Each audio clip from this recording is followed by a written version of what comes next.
扬州慢，那是李相夷的独门内功。若是真能救完面，叫我跪下求他也罢。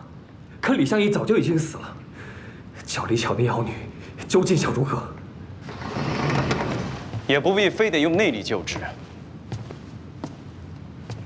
可否让我看看乔姑娘？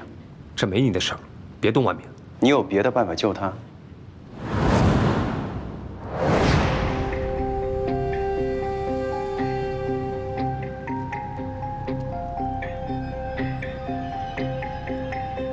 其实我之前跟关先生已经探讨过以毒攻毒的方法，只见普渡寺无了方丈用过此方法解过毒。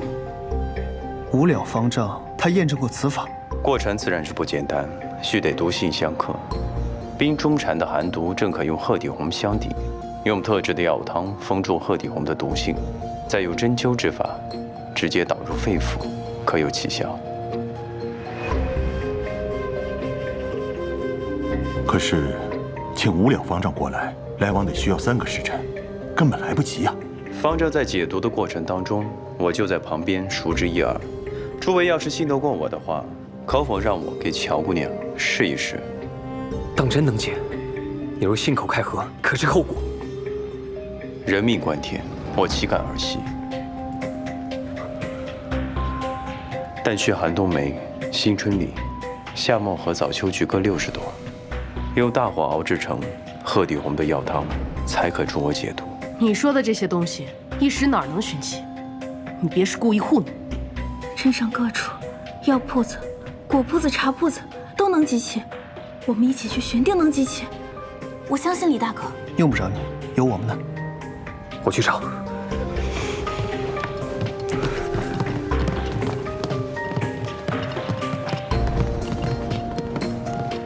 你安心治好乔姑娘，其他交给我们。嗯。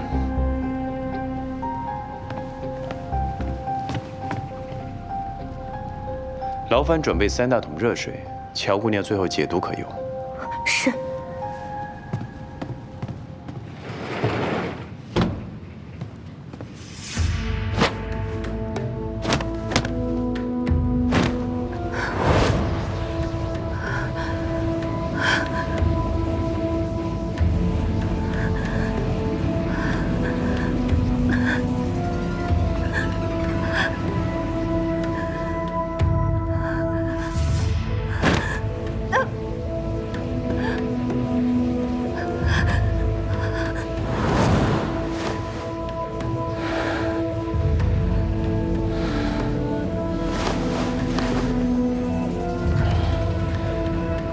本是找我来的，终究还是连累你了。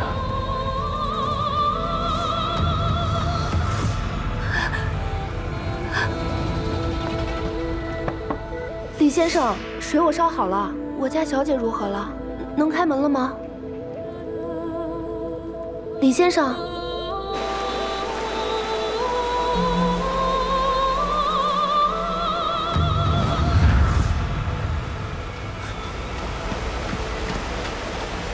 尊上，木冕山庄情况有变。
为了他滥用真力，元气大伤，命都舍下，值吗？